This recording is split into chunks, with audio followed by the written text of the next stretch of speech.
Order. Please turn off any mobile devices as this is being broadcast. And we have two old business items and three new business items on the agenda today. Lindsay, please call the roll. Commissioner Haggerty. Here. Commissioner DeMambro. Here. Commissioner Duran. Absent. Commissioner Jolly. Here. Commissioner Rozicki. Here. Commissioner Smith. Here. Commissioner Sakarellis. Present. Commissioner Stokes. Here. Chair Papalato. Here. Okay, could we have a motion to accept the meeting minutes from the last meeting on February 20th? So moved. Do we have a second? Second. All in favor? Aye. That's approved. First item we have on the agenda under old business is a request for a left turn arrow if traveling east on Monfield Avenue onto Washington Street. I believe Commissioner Rozicki has an update. Yeah, I spoke with the outgoing city engineer, and those lights were recently designed as part of the optimization of Montvale Ave. The left-hand turn lane was excluded, as was an arrow, because apparently something along like 1 of every 100 cars go left there. So any changes to that left-hand turn lane would affect traffic on Montvale. So it was reviewed recently, and I think that's a suitable answer as to why it wouldn't be a good idea. Okay. So do we need to motion this through to get communication back to the requester? I think you could just place the matter on. Can I just ask one question for engineer? Alex, I'm just curious, did we look into the traffic lights up there utilizing an orange arrow, just to give people a warning that, you know, soon it'll go straight green, that, you know, is, because I know it's got a left arrow now, but then when it goes out. I don't think it does have a left arrow. That's the problem. It needs a new light in order to accommodate a left arrow. And I does think there that, is a left arrow there. No, that was the request, I believe. or is that from Washington on? That's the intersection. Washington to Montville? Yes, that Okay. the one before, it's tricky because one of them does and one of them doesn't, but the central one, central does, Washington doesn't, I believe is, if I get any streets wrong as part of the traffic commission, I'm learning them as quick as I can, but, sorry, I'm looking the other way, yeah, so, So in that direction, we have to keep it two solid lights. We can't put an arrow there.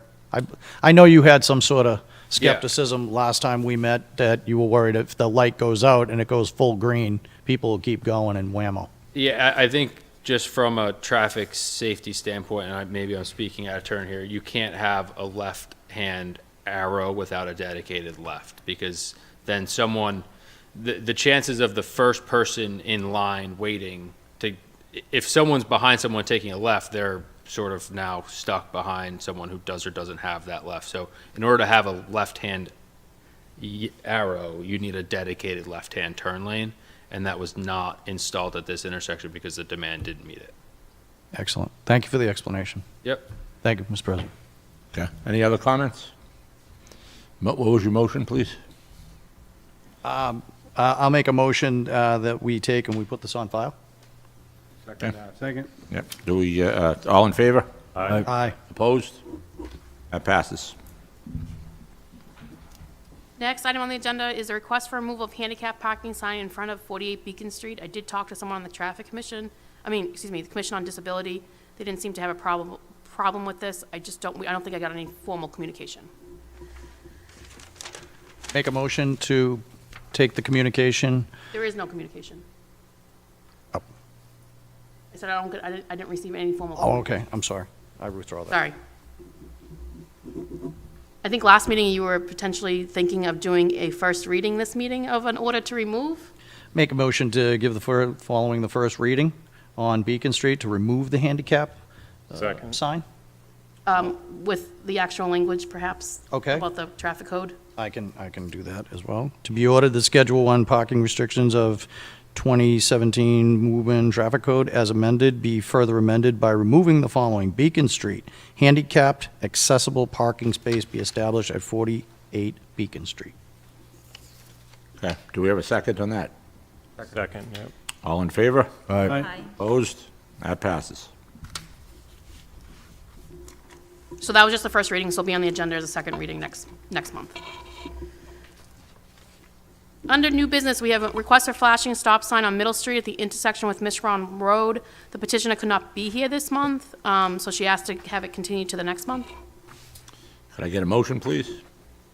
Motion to continue to next month. Second. All in favor? Aye. Opposed? Passes. Next item on the agenda, we have is a request for traffic safety improvements at the intersection of Merrimack Street, North Maple Street, and East Dexter Avenue. The petitioner is here.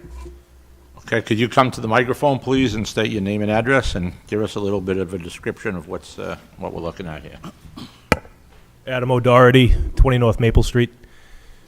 So we have my street, North Maple Street, is a narrow residential street that's heavily trafficked with commercial vehicles. It comes down to a stop sign, and then there's about 20 feet of dead space before you get to Merrimack Street. There's line of sight issues looking left onto Merrimack. There's a small retaining wall and some bushes out front, if you'll be able to pull them up. East Dexter Ave used to be a dead end, and that was opened up for multiple condo complexes. So that added to the traffic, the amount of people, and an addition of a stop sign at that East Dexter and whatever that dead space is there. Both of those stop signs are disobeyed, unenforced. There's line of sight issues. There's no crosswalk. And the people coming the other way on Merrimack towards Main Street, they have a free shot going up East Dexter. Can you just turn around, Matt? Yeah, go back one click and just look. Yeah, go back to the intersection and just look up. Sorry to You go interrupt. forward Yeah. one more, yeah. One more. Yep. Yeah, pause it right there. I think that's what we're trying to Yeah, look so at. they coming this way, they have a free shot up East Dexter. And with the line of sight issues coming off North Maple Street, you don't really, I get to the stop sign, I have to slow roll it about 20 feet to get out to Merrimack. And, with the addition of that being opened, it's a hill. It's, in the summertime, it's dirt bikes, bicycles have a free shot of riding down that hill onto Merrimack, which myself, my neighbor, have almost clipped a few ourselves.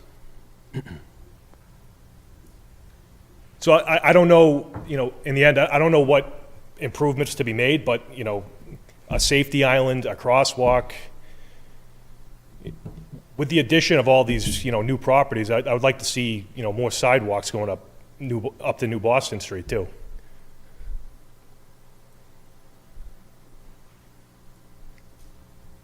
Okay, any questions for the petitioner?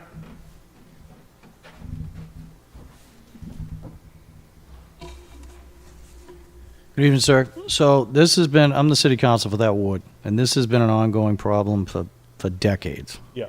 And I agree with you wholeheartedly. It's just this wide center that, unfortunately, because I believe, and the city engineer can correct me if I'm wrong, but I think a pedestrian crosswalk from pretty much where the video is showing right now to the adjacent crosswalk, that can't be done because there's no crosswalk on the opposite side. I know that there are stop signs. We've tried to navigate the lines of stop on East Dexter as well as North Maple entering onto Merrimack Street. I agree with you wholeheartedly. If they're coming southbound from down Merrimack Street and they veer right to go up East Dexter, they're clipping. I've seen it numerous times. Yeah. It's just a really tough intersection. I know the DPW just had the developer that was building those condos. He just repaved that whole area, and we ran into these discussions like how that can be designed so it's safer for all three streets. We didn't come up with many solutions, if any. I don't know if the engineer can add to it, but it's just a real tricky area that needs pretty much a whole redesign and a revamping. I agree with you. I've been there 30 years now, and Yeah. it's always been an issue, but past 30 years, I've seen nothing but the addition of residential units Yeah. and no safety features. I know on East Dexter, we had sidewalks installed, we had crosswalk. lights installed up where the new condo complex has just been built within the last year or two. But down in that section, it's just, it's an intersection that's been there for probably 100 years, and they haven't changed it or modified it in any way, shape, or form. And it continues to be a problem, even though there's even more and more traffic and volume going through that area. Yeah, this is a Yeah. great request for the traffic commission. Like Lou, I think someone came into my office and I said, yeah, that's not optimal. I don't have a solution today. I think this is a good request. I can't tell you this will be fixed next month, but I've been in Woburn for 3 weeks, and I'm sure there's 100 intersections in Woburn that are not designed for today's traffic and Yeah. pedestrian movements. I think something the city and working with planning a little bit is focusing more on complete streets and pedestrian safety. I think this is a good candidate for a hard look at. I think there's some things like moving stop bars, and I don't really love where that stop sign is for the road going up. I was thinking about maybe adding a triangle to bring the two roads together better so you don't feel like you can cut all the way across, sort of like you said, an island that really separates the two throughways. I think the problem is there's buses that stage back there, and if I move a stop sign, a bus gets caught in the intersection. Now I've got a bus parked in the middle of the intersection blocking East Dexter. So I've looked at this with the other engineers. I think this is a great request. We'll go out there, and if there's something quick and easy we could do, I'd love to bring it to DPW. I think, like Lou said, I could throw a dart and find 50 intersections that I'd love to improve today. So the city is reprioritizing our plan for those complete streets. This feels like one that should be on our list if it's not already.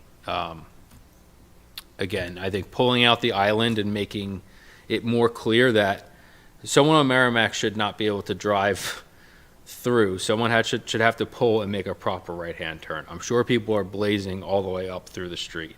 Yep. Now, stopping someone from doing that entails putting up curbing, and doing that at night means that might be a safety risk with someone blowing over a new curb.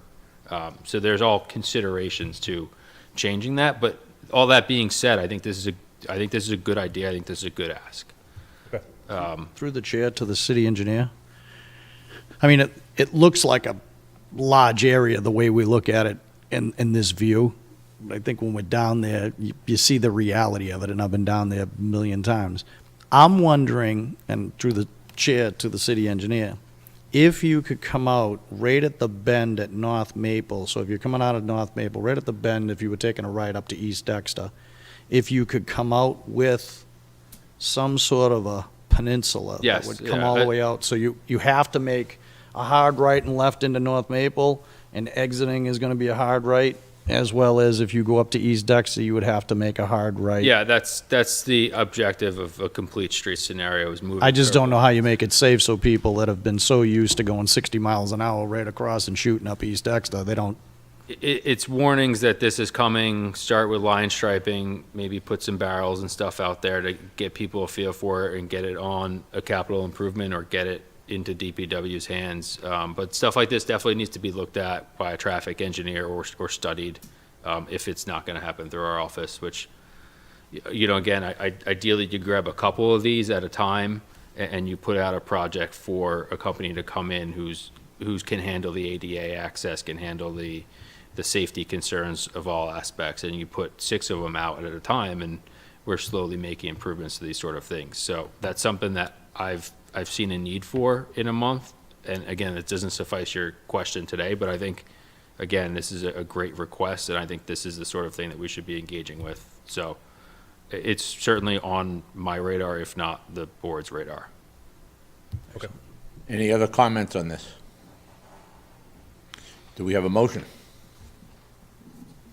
I would make the motion that we continue this to our next regularly scheduled meeting in March, or April, I'm sorry. And maybe we can get some insight on, more from the engineer, the city engineer, if he has any more ideas or he's. We can check to see if it's on the Complete Streets program now. If it's not, then we can engage on adding it to the program. And if there's something simple, like painting some lines out there, I certainly, at the next meeting, could take that recommendation forward. I would like to drive out there before I sort of commit to any improvements, but again, I think no need not to tell you. I'm happy to continue the hearing and maybe have some short-term fixes or a short-term answer at the next meeting. Okay. Do we have a second on that motion? Second. All in favor? Aye. Opposed? That passes.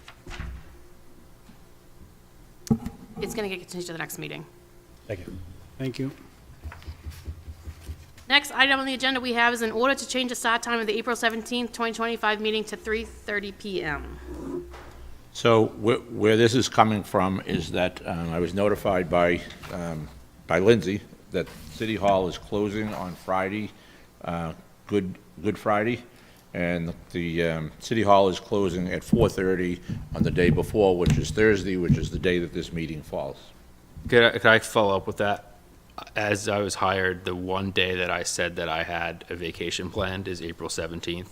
So I won't be here. I can send someone from my That's fine. office. That's fine. But if we're talking about sending out or changing the time, I am not available on the 17th. So if there's a way to change the day or a week ahead or a day earlier, unfortunately, that's the one day I've planned to be away. Okay. Would it be possible to convey whatever you found on that last issue to somebody who you, Yeah, Greg Signed to this. and I looked at the issue together in our office. He can attend, and he doesn't work Thursdays. And I'm the only one in my department. So I can have a memo, or I can have Lindsay Okay. just prepare something that if I have a follow-up, I'll have an update for the commission that day. okay, that's fine, that's fine. Sure. Any other comments on this? Okay, I think that we'll, do we need to go through the voting on this, or are we good with this, Lindsay? Nope, you need to vote. Okay, can we get a motion on this one? Make a motion to change the start time of April 17, 2025 meeting to 3:30 PM. Get a second? Second. All in favor? Aye. Opposed? That passes. Okay, I believe we've completed our agenda for this evening. Do we have a motion to adjourn? So moved. All in favor? Aye. That passes. We are adjourned.